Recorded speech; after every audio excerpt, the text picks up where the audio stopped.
Ngayon po hindi kasi based on our guidelines sa only victims of grave human rights Sa grave violations and lang. civil and political rights. So kung masasama po yung victims of violations of economic, social, cultural rights, definitely hindi po sasapat yung budget na hinihingi namin. Baka pag natuto yung tao na kung hindi sila nakakuha ng some, some government services, matuto sila pumunta sa ACHR rather than let's say sa barangay. Kasi sa barangay meron, 'di ba, may lupon taga-pamayapa. That's another venue, or sa courts meron silang mediation.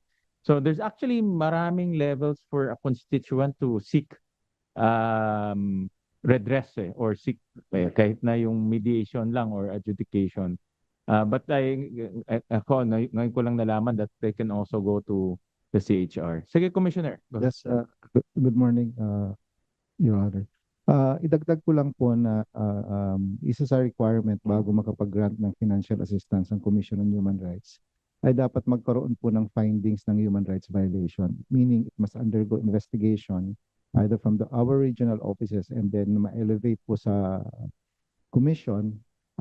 So yun po yung requirement. Hindi po lahat ng lumalapit or nagpa-file ng complaint sa amin ang nabibigyan ng financial assistance. There must be a finding of human rights violation bago po kami makapag-grant. And also, doon po sa usapin natin kanina on, let's say, problem with hospitals. No? Aside from the investigation na kinakandak po namin kung may mga reklamo, we also dispatch quick reaction teams. Specific example would be there was a victim, there was a patient in one of the hospitals, I think in Las Piñas, na tumawag na hindi po siya pinapalabas dahil kulang yung kanyang pambayad. And what we did was we dispatched a team, went there, and reminded the hospital that that what they're doing is against the law because there is already a law which prohibits yung parang ano ba tawag? Hostage until such time na makapagbayad. And the reason there is the more na nandun yung pasyente, the more na mababaon siya. And when our team went there, pinalabas yung pasyente. Meron ng mga documentations na ginawa. And so ganun po yung isa rin po yun sa ginagawa ng CHR, yung pagdi-dispatch ng quick reaction teams. Mas maganda po na ma-prevent na yung occurrence ng human rights violation. Para sa amin, mas maganda pong scenario yun. Rin yan sa Valenzuela. I think 2 years, 2 years ago. Yeah, last Yes. year, 2 years. Yeah. Yes, as a matter of fact, Your Honor, the mayor went to our office To consult. yes, Yeah, yes. yeah. And we came up with a press statement regarding that specific hospital, Your Honor. Yeah, I think the output of that is they came out with an ordinance, no, so to prevent that from happening. And an extended output is some of our senators filed a law to prevent that because apparently it's a gap in our laws, no. So I think it's Senator Risa and Senator Erwin Tulfo who filed the bill to bawal na i-hostage yung mga may sakit o yung cadaver pag hindi pa makabayad, no. So but it's at least there are more avenues now for our constituents to go and seek redress or seek assistance. CHR, LGU, the more the better, of course. You know, it's like ano lang. I wanted to understand the number of cases that you were handling, and of course the how you handle all of these cases and the type of cases. But malaking binaba, no, from 28,000 ngayon 3,000 na lang. So that's actually a commendable feat. And then yung mga itong civil political cases na fina-file sa inyo na majority pa rin in the number of cases. Are these filed against government? Ano ba yung nature nitong mga cases na ito? So there are cases filed against government actors. Pero meron din pong mga instances where the violators are private individuals or unidentified individuals. bakit po namin tinitignan pati private individual violators? It's because we are also looking at the how the government is fulfilling its obligations under human rights treaties. So under the international human rights framework, it's the government who should be delivering or fulfilling the human rights obligation. So pagdating po sa mga ganong klase ng insidente, we are looking at the due diligence action of the government. So hindi porket private individual yan, hindi namin iimbestigahan namin siya for purposes of determining ano ba ang ginawa ng ating estado doon sa krimen na yun. So it's access to remedies, Your Honor. So access to remedies, a basic, a fundamental human right din.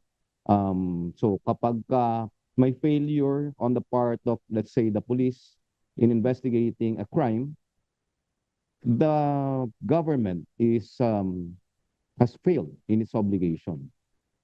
So in those instances, we can come in and suggest to the state that it's your obligation to conduct investigation and provide remedies to victims, and you should be doing something about it, not necessarily determining that the state has committed violation in the killing, but on the access of the victims to the remedies that should be provided by the state. Itong mga humihingi ng tulong sa inyo, the violators are government state actors or they're private individuals or both? Both, yeah. Both siya. Okay, all right. So meron pa rin tayong mga ganyan na cases in Yes. now. Are these committed by enforcers or sino nagko-commit nitong mga Mostly, pagka meron pong mga state actors, mostly enforcers. enforcers? Pero yan? but there are also instances where the state actors are not uniformed service personnel. Okay, all right. Sige, I won't go into the details na, marami kasi yan. And I also saw in your presentation, you also have the part of your prevention program is to conduct jail visitations. Yes, Your Honor. Mm-mm. And how is it part of the prevention? Why is it part of the prevention program? Actually, misnomer po yung prevention eh. It's actually a visitorial function, visitorial mandate of the commission.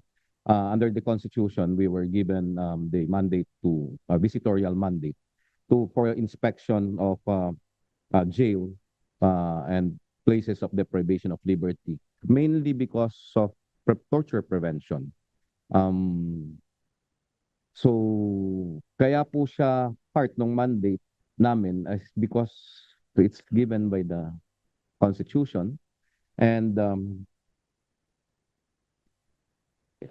so tapos bukod pa ho dun sa mandate provided by the Constitution under international, we are also that the state is also a signatory to the Convention Against Torture, as well as the optional protocol on the Convention Against Torture. So kasama po sa minomonitor ng komisyon ang pagtupad ng ating pamahalaan doon sa kanyang obligasyon under the Convention Against Torture. And then you said that there are still incidents of torture inside our itong mga detention facilities and jail facilities. Yes. Meron pa rin. May mga until now? cases po na Conducted by the PDLs or conducted by may mga instances po, non-PDLs? may mga instances where the jail administrators themselves are the perpetrator, at meron naman po mga instances where the perpetrators are fellow PDLs. So itong program na ito, itong prevention program is really to prevent torture. It's to prevent torture. Kasi ayaw naman po namin meron kaming inimbestigahan na actual na torture. Ayaw namin po 'yon. But outside the jail system, meron pa ba? Dati may pogo, 'di ba? Sa mga rehabilitation, Pogo sa Pampanga, sa Porac, 'di ba? Obviously may torture. kasama po sa mga Pero ngayon wala nang pogo. So other than yung mga detention facilities natin, meron pa bang iba? When we speak of places of deprivation of liberty, Your Honor, we are referring not only to jails. Okay. We are also referring to mental health facilities because we were given a mandate under the mental health law. Tapos kasama po dyan yung other rehabilitation centers. Ano yung sa bata? Sa bahay Kalinga. Mm. Tama ba? Bahay, yung sa mga child caring facilities. Bahay Pag-asa, I mean. Ano pa ba? So, hindi po siya limitado lamang sa jail.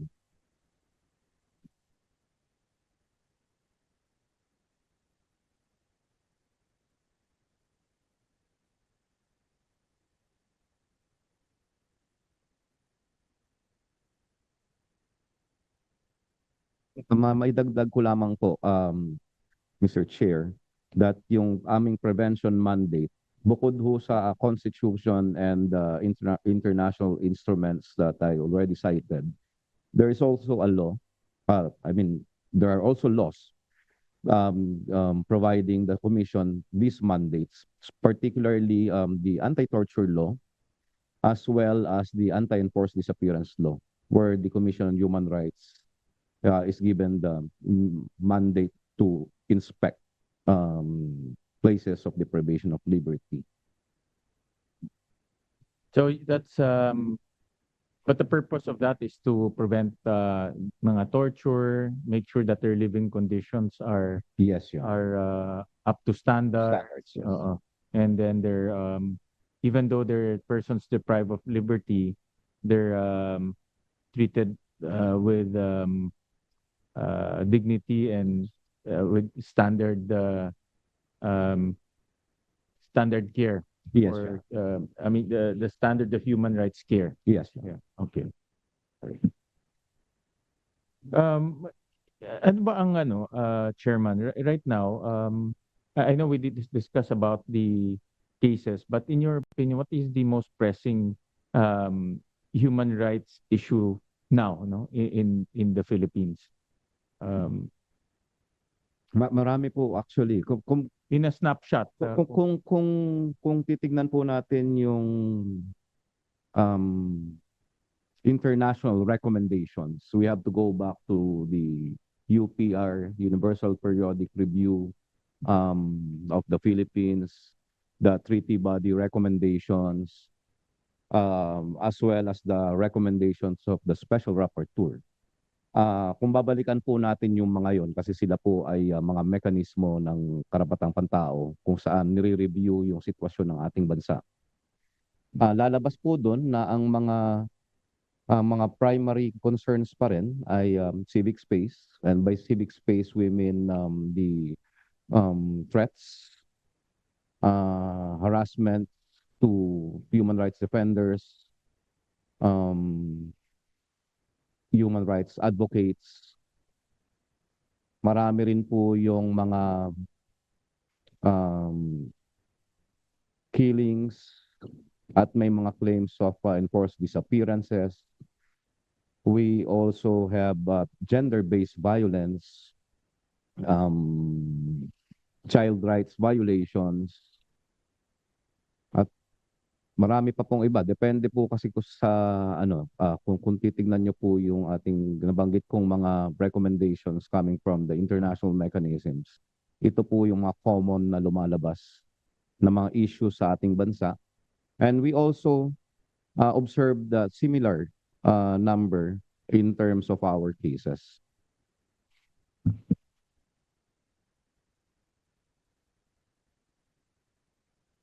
Ito yung mga mga nakikita natin, gender-based violence is now becoming an issue, human rights One of the issue. main issues palagi po yan, lumalabas sa mga reviews and actually pati sa aming mga case records. Isa sa mga pinaka-pressing issue ang gender-based violence. What else ang pressing issue? Mostly civil rights, Your Honor. Civil If we look at the ILO sa labor po, yung freedom of association, right to organize, isa sa mga issues na ni-raise ng ILO mission yan. Hanggang ngayon? Opo, pero we are working with the Department of Labor, the labor sector as well as the employers to address this issue. Tapos we also have I thought like sa Valenzuela, well, ngayon bumabam na yung incidents of strikes, but wala naman akong naririnig na merong bumababa, maaari pong bumababa pine-prevent sila kasi ng of freedom of association and expressing their opinion. yes, but ito po yung mga lumabas na isa sa mga issues during the ILO tripartite mission. But luckily, the sectors, the stakeholders like the Department of Labor, the labor group, as well as the employer group are working together to address the issue. At natutugunan po. Ngayon, yung sa iba pong mga kaso na tinatanong po ninyo, we observe yung child-related cases, gender-related cases, as well as civil rights cases.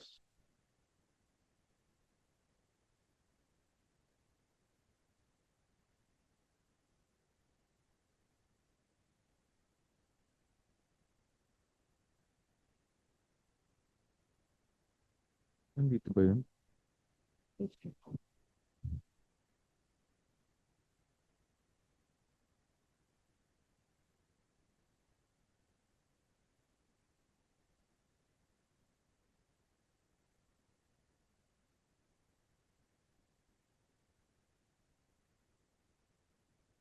Kasi very strict yung mga international bodies eh. Like for example, yung 'di ba meron tayong yung GSP Plus Yes, yeah. sa Europe which is connected to our human rights Yes.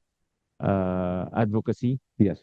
In fact, I went there alam ba niya, a few years ago to nag-organize in Senate ng delegation to go there uh, to talk to some legislators ng EU to convince them kasi that time mag-expire na siya eh. No, so to convince them to extend it and because of the kagaya ng sinabi niyo, bumababa yung number of cases, nag-improve yung situation, na-extend naman, no? So nakita natin yung standards for human rights in Europe is very high, no? Yes, yeah. Oo. And in your opinion, are we based on those international standards? Sabi niyo kanina, we're not yet there. Hindi pa tayo up to their standards, up to international standards in terms of human rights. Medyo mahirap po yung tanong ninyo kasi sa lawak po niya. Kasi kung titignan po natin on the part of the compliance of the government as to the treaty obligations, meron pa rin po tayong mga ilan na hindi na nasasagot, natutugunan, like yun pong National Preventive Mechanism under the Optional Protocol on the Convention Against Torture. Ito po ay tratado na pinirmahan ng ating bansa 2014 or 2012. Ito po ay nagre-require na mag-designate ang ating bansa ng National Preventive Mechanism. So more than a decade already passed, wala pa rin pong natatalagang National Preventive Mechanism. And we're trying to lobby the House of Representatives as well as the Senate for the passage of this law. But generally, yes, there is an improvement on the situation, on the human rights situation in the Philippines. So, yun po. So how many treaty obligations do we have that's related to human We have rights? eight human rights treaties. It's the International Covenant on Civil Political Rights, International Covenant on Economic, Social, Cultural Rights, Convention Against Torture, Convention on the Rights of the Child, Convention on the Elimination of Discrimination Against Women, Convention on the Rights of Migrant Workers, Convention on Persons with Disabilities, and the last is the Convention Against Enforced Disappearance. So ilan dito sa Kailangan po nun magpasa ng batas. Okay. So ilan ang dito sa 8, ilan ang compliant tayo? Compliant po in terms of legislation, halos lahat po yan. In terms of Or in terms of implementation, doon po wala nagkakaroon tayong ng, compliant? Hindi tayo compliant. hindi po natin masabing hindi compliant or compliant, but we are, Kulang-kulang in other words. may mga ganun. Siguro mas maganda, Chairman, to make a checklist. Yes, Your Honor. We will do. And then you can furnish us, no, here in the Senate that checklist and see how we can help the CHR to pass laws or help in the implementation of those laws. Yes, Your Honor. If it's a funding issue or if it's, let's say, kasi marami dyan ibang agencies hindi Yes, naman sure. sa inyo, diba? So if there are items that we can flag the other agencies or support the other agencies so that we can be compliant, then pwede natin gawin yun, no? Yes, Your Honor, we will do that. Ang isa siguro kailangan ding ma-emphasize na because of the changes in the times, of course, changes in leadership, nagkakaroon po ng shift do sa policies as well as priorities. Kung in relation to the treaty obligations, ang ating pong bansa ay signatory to the second optional protocol on the covenant on the civil political rights. Yun po ay yung nagbabawal ng imposition of death penalty. Kaya lang as we observe, may mga moves for the imposition of death penalty. Meron ba nag-file ngayon? Hindi ko po Parang alam ko wala in the yata. in the past Congress po meron. Full Katulad po ng disclosure, nung una Yes. nag-file ako, no? But yes, Your Honor. full disclosure, but I didn't file it na after a few congresses. So katulad po yung mga ganitong bagay, kapag merong attempt to reimpose, so syempre pinupuna po ng komisyon yan because we are obliged under this treaty that we signed to comply.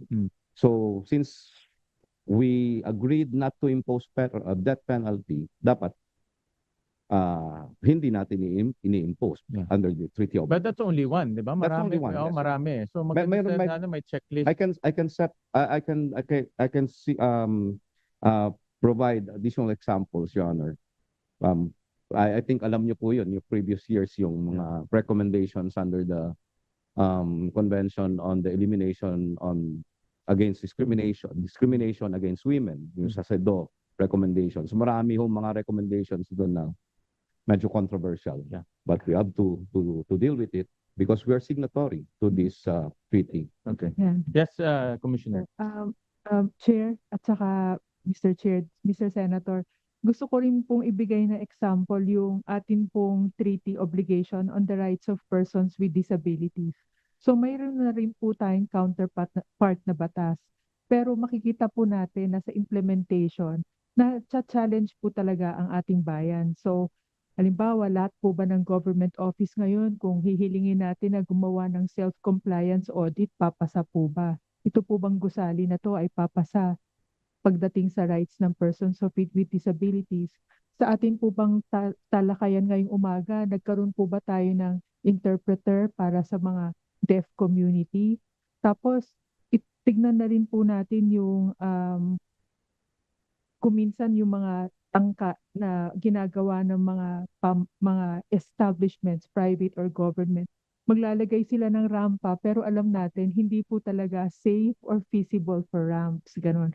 So, yan po mga example na meron na pong tayong treaty obligation, meron na rin po tayong local legislation, pero sa implementation po, nahihirapan po tayo. Pwedeng sa limitado ang resources, pwede rin out of ignorance po. Katulad nga nung sabi ko sa inyo, gagawa sila ng ramp, pero hindi po talaga feasible na gamitin. So, yan po yung mga example ng reality in how to trickle down our treaty obligations and make it more understandable to people in implementing it. Yun po. Thank you. Best way is for a self-assessment. Kasi meron naman tayong CHR. And like you said, the situation is improving. The dynamics also of the cases is changing. So, but we need to sustain it by self-assessing, no? Government itself. Kung tayo ba ay nagiging compliant to our treaty obligations, even yung mga ganyan na mga implementation ng mga um, projects so that we can fulfill our obligations. I think kailangan may mga ganyan self-assessment rin eh. So that para nag-improve tayo, no? Meron tayong nakikitang improvement in the at least dito sa gobyerno natin, no? Sa Yes, Your government natin. Yeah. And I understand you also have an institute in Human Rights Institute. Human Rights Institute, yeah. And that's included in the budget. Is that part of the promotions? It's part of the program of the promotions The office. promotions office. And I saw here na meron kayong mga inu-offer na courses Yes, Your sa Honor. mga human rights 101, right to health, right to mental health, and then specialized courses. But these are not embedded in let's say in college doon sa mga curriculum. These are your initiatives, no? Yes, Your Honor. Oo. Ay, buti, Your Honor, nabanggit niyo yung course embedded sa mga courses because under the ano yung batas natin? RA Republic Act 10366, 10368, or the law creating the Human Rights Victims Memorial Commission. Kasama po kasi sana sa obligasyon ng ating departamento na isama sa curriculum yung human rights part of the curriculum. Ganon din po sa ating anti-torture law. May mandato po ang batas na isama sa curriculum yung human rights education. But hindi yan nagagawa ngayon. Hindi pa po siya nagagawa. Oo. We are trying to Is that under the law ng ano? sa law po na that created the Memorial Commission as well as Okay. the anti-torture law. Okay. Yeah, because nakita ko very very basic naman to, no? Human Rights 101, right to health, Yes. no? Yes, It's I think these are very general topics on human rights. yes, Your Hindi naman siya it's not to a specific specific Yeah. person or specific administration. It's really general knowledge. general knowledge. Yeah, yeah. Okay. Bakit nga ho, Sir ED, hindi napapasok to? Sir, I'll just give an anecdote. When I hire people, I ask them, of the 30 articles in the United Nations Declaration of Human Rights, how many human rights do you know? Mm-mm. And of that, the answers are, the average number they know is only about 6. Mm. So I said, if you don't know the others, I'll take those rights. Hmm. And that's the my bellwether of what people say na hindi namin alam anong aming karapatang pantao. And that should actually be taught in grade school, in high school, in college, that these are your rights: right to livelihood, right to life, and the different other rights. It's not embedded in the DepEd nor in the CHED. And that's why the CHR also has its Human Rights Institute, but this is outside our formal public state educational institutions. For the Memorial Commission, the added instruction is these rights were actually violated in the 1972 to 1986 martial law period. And by reminding our people of the violations that occurred during this era, it has created what we now sometimes experience, a culture of impunity, even among our state forces, implementing peace and order or even combat operations, and sometimes against our unarmed civilians and citizenry. So this is the special feature of the Memorial Commission in embedding also the period of the martial law. In several Senate deliberations in the past, the question was, why do our teachers, why are they familiar with, let us say, what happened in the Katipunan 100 years ago, but are unable to actually draw up experiences from recent current events like martial law of the last 40 years? Memorial Commission. Um, yung um, based on our reports, yung Freedom Memorial Museum, hindi pa ho nag-umpisa. The Is that the Freedom Memorial Museum, is that the anchor project of the Memorial Commission? yes, sir. Mm-mm. And how come it's not yet it hasn't started yet? And then I understand there's already funds for the Memorial Museum.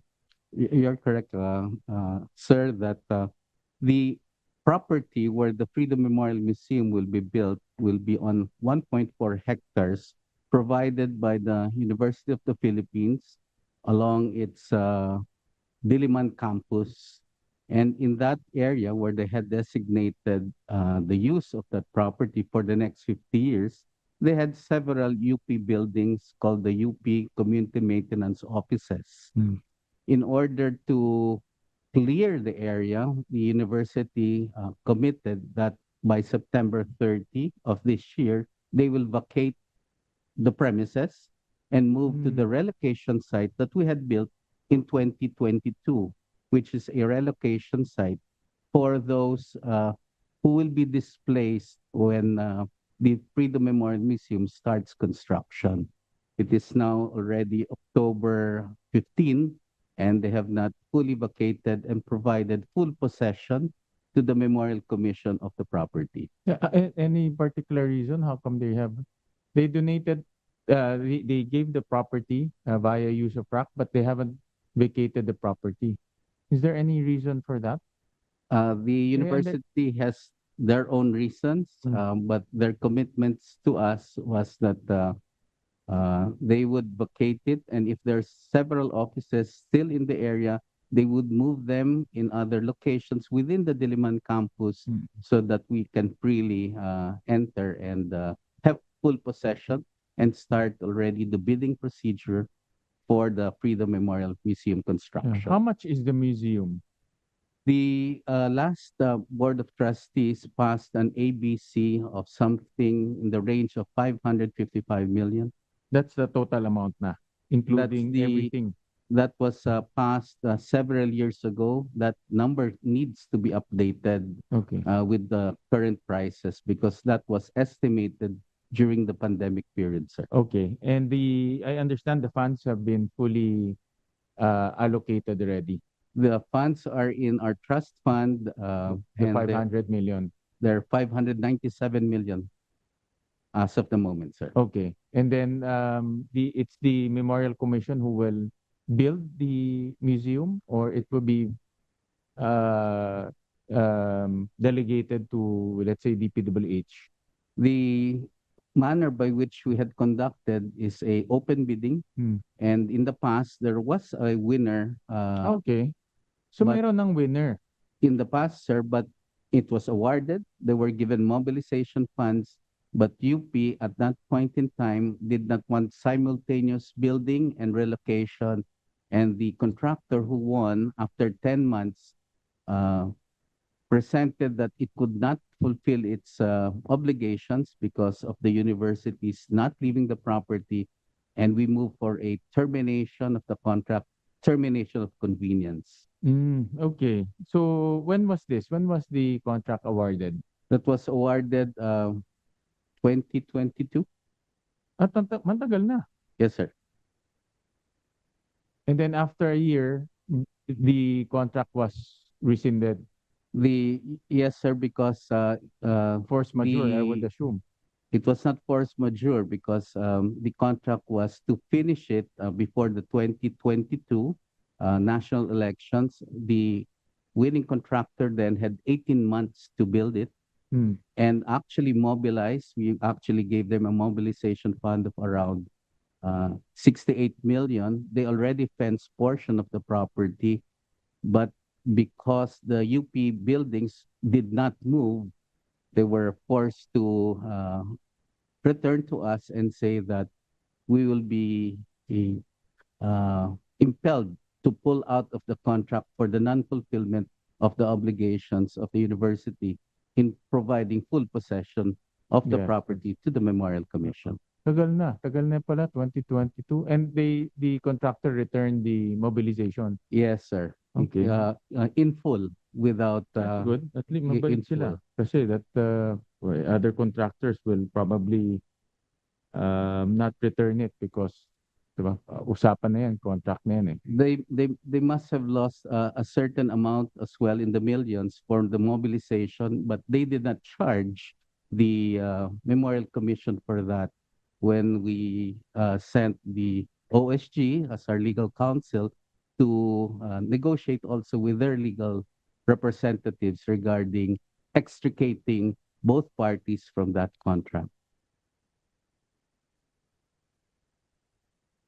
So right now, I saw in your presentation earlier that to fulfill your mandate, you also do you have mga mga exhibits. You also have activities, and you also go around the country to um,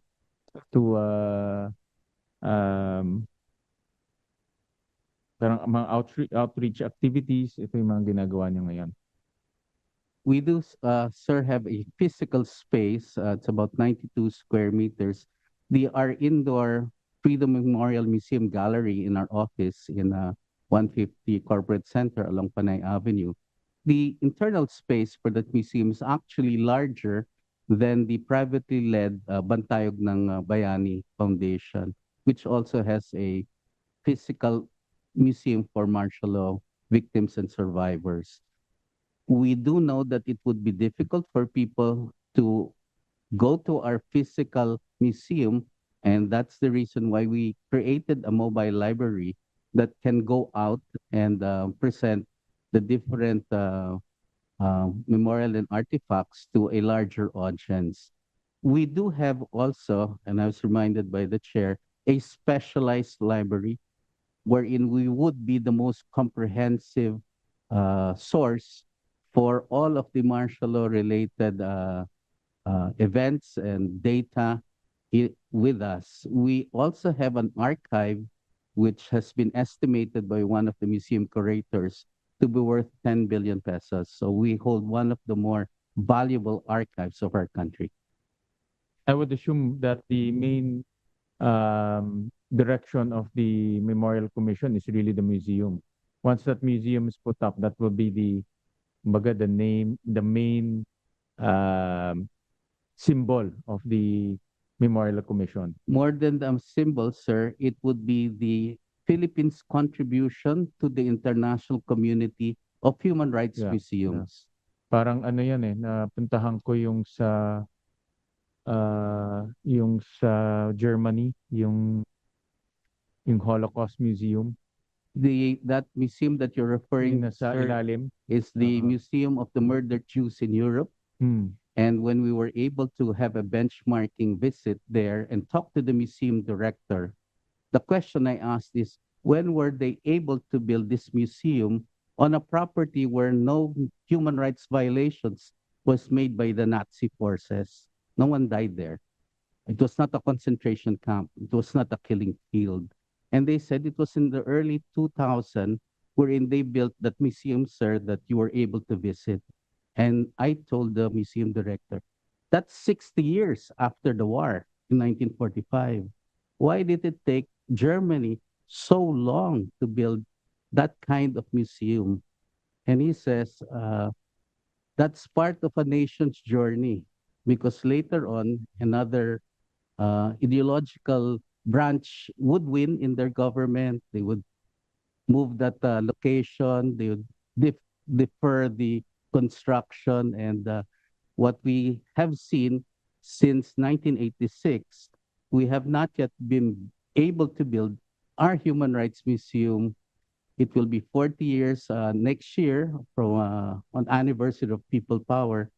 So this is a journey of our country in recognizing our past and then perhaps showing it to the young people of what society They'd like to build for the future.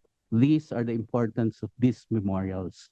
It is not to open wounds of the past, but in order to educate our people that if you try to trade economic liberties for human rights violations, this is what may happen. You may not end up with both. Museum is ano yun eh, parang nasa basement. I remember, and maganda siya. It's really nicely curated, high tech. Has a lot of hologram. I remember features, a lot of videos. Ganun ba? Are we envisioning the same high tech museum? We're inviting you, sir, to visit the proof of concept now that we have. Alright. And in fact, some of the items that you've seen in Germany, especially the large black and white photographs, big Yes. 6 black and white Yeah, I remember that. photographs representing 1 million victims per photograph. We've placed a similar concept in our museum of different sectors who were very young then, but who survived the martial law period. So they have also provided inspiration for the curation of the Freedom Memorial Museum Gallery. Who is the architect and the designer of this museum? It is lodged with the Freedom Memorial Museum, with us, sir, Yeah. with the Did we get commission. an external architect to do it? We just hired some people from the UP so architecture. internal na This is siya. internally made. Okay, okay. So it's everything local. Okay, okay. Well, I think museums now are becoming very high tech eh. May mga, I remember doon may hologram, very interactive. I remember you don't just walk around and from start to end, you interact with some of the technologies. Very interesting, very interesting. Yeah. We have incorporated what we can afford in this Freedom Memorial Museum Gallery, and there's actually a rendition of the attack on Palembang Sultan Kudarat. It's a voice replication of what did happen with a huge light box. So there is an immersive content. And the students who have been there, and as well as some government officials and some international visitors, the difficulty of presenting this period is, would it be prone to leaning towards propaganda or simply a objective view of what happened during the period? And I think in that curation, people who are, let's say, pro-Marcos didn't feel that it was really putting all the blame on the Marcos. We have people who come from the military to view it, and they felt that there was also recognition on the heroism of the military in people power when they sided with the people. It's a difficult balance, but the role of victims of 11,103 state-recognized victims, that is the main draw, because no other Asian nation has been able to provide that kind of extensive list to show to the general public of what we have done so far. Thank you, Edie. I'll go back to the CHR proper. I just have some few more questions on the sa budget itself, no? And this is on the, hold on.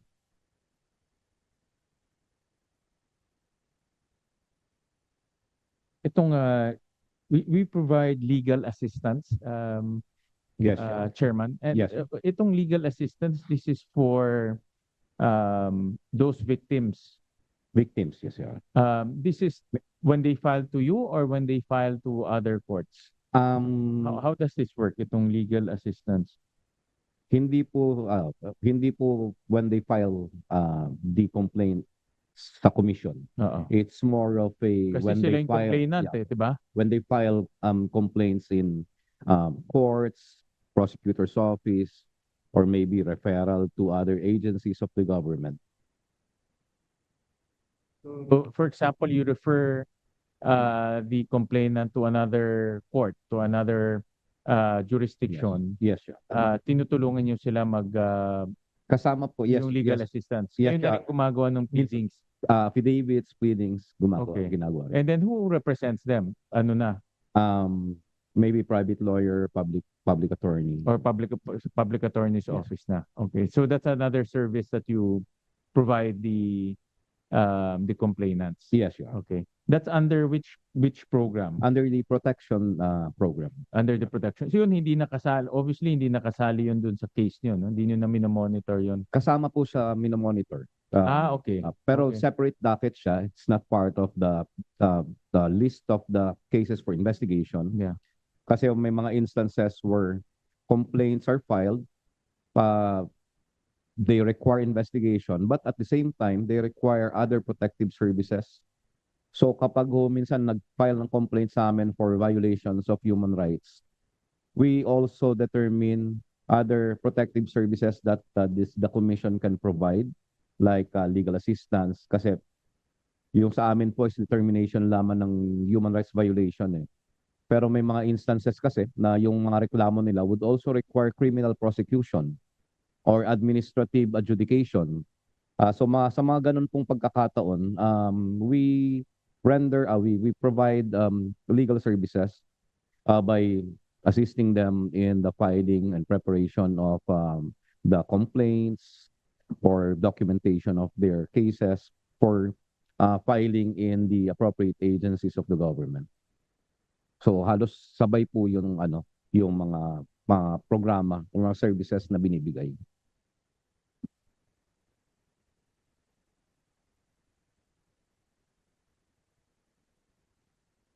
I was asking my staff, merong mga human rights index that scores the different countries on their human rights activities. Pinapakuha ko lang. Are we faring better or how are we doing in those indices?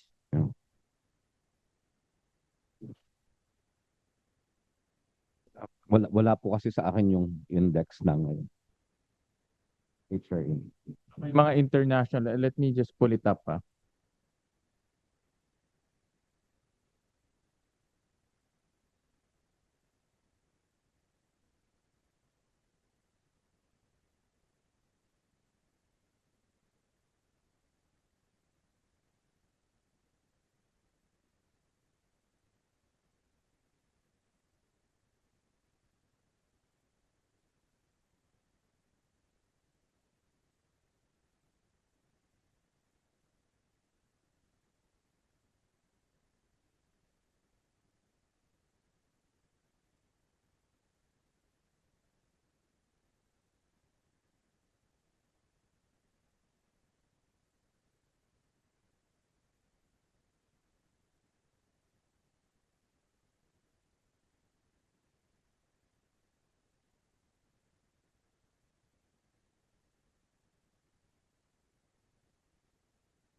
Meron na kaming nakita sa lumalabas to once in a while no sa news yung Freedom House. Yeah, yes, yeah. Ang ating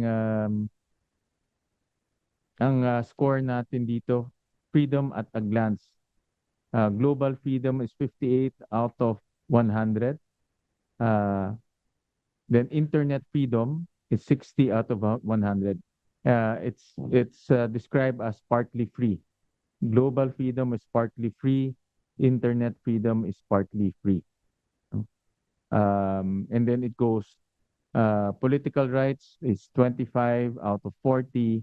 Civil liberties is about 33 out of 60. So nasa gitna tayo, no? Yes, yeah. We're not naman in the bottom, we're in the middle.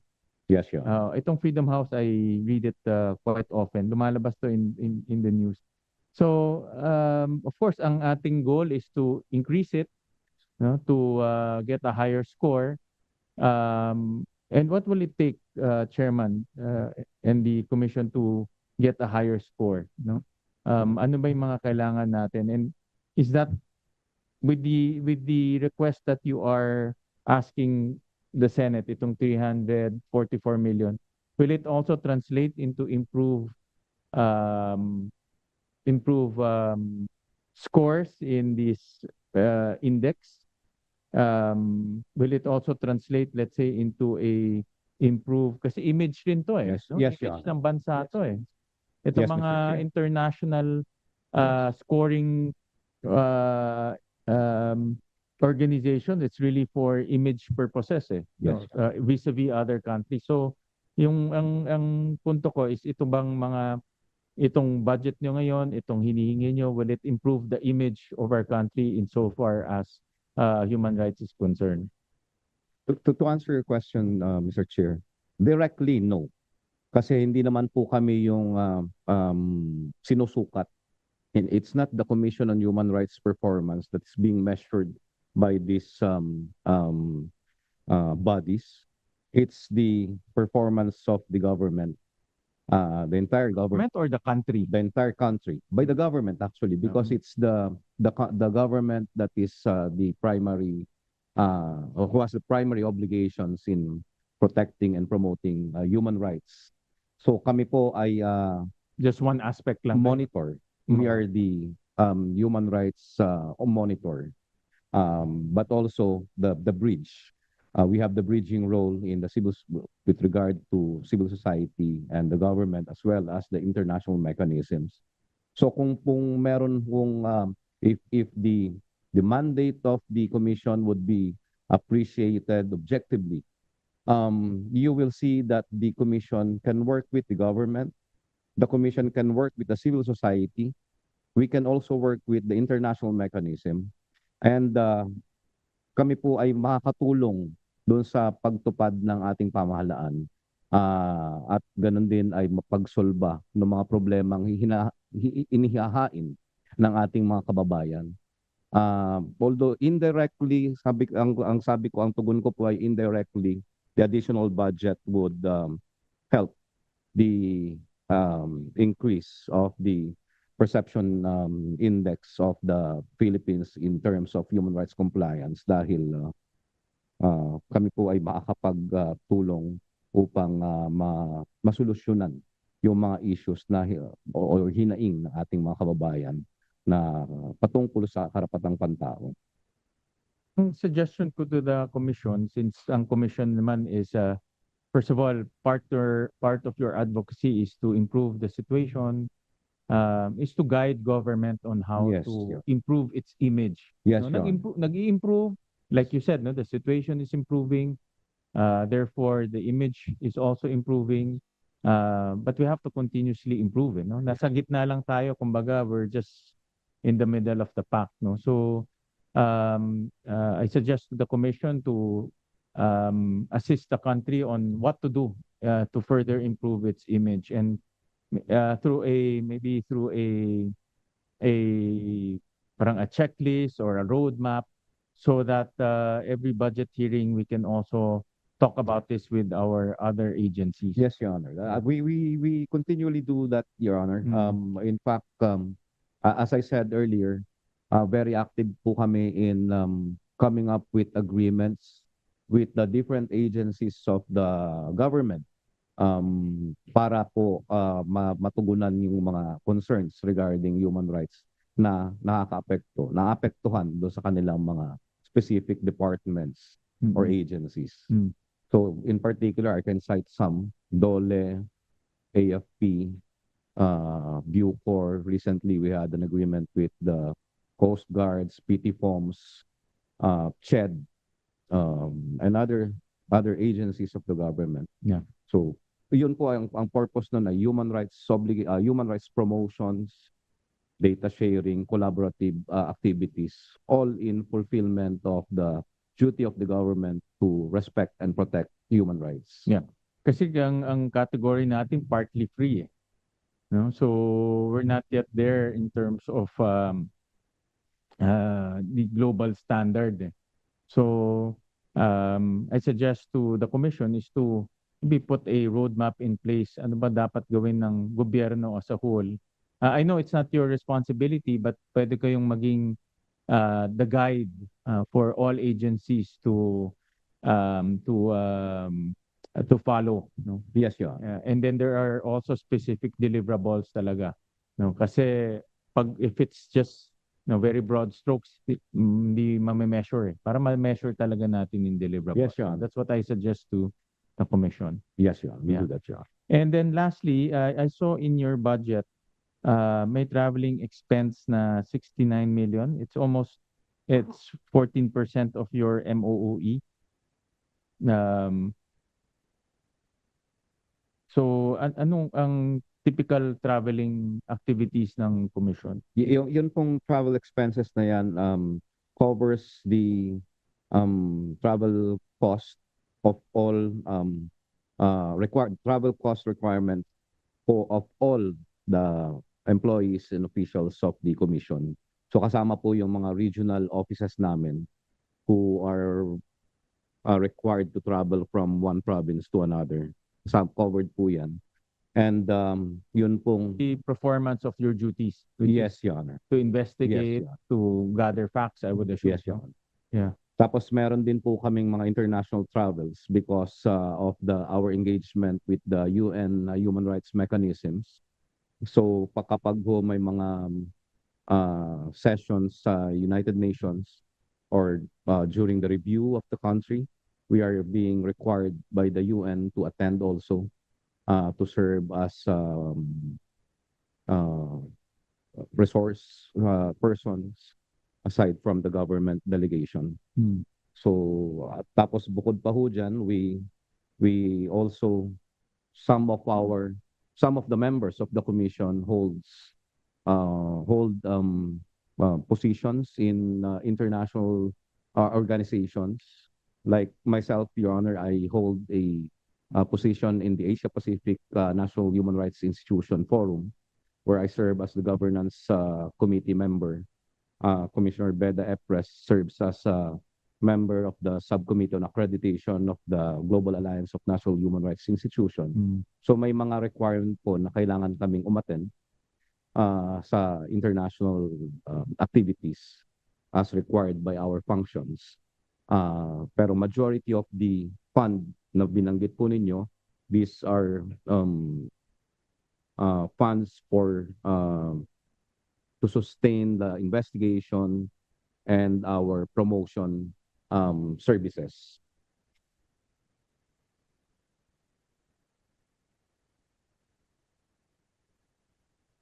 All right.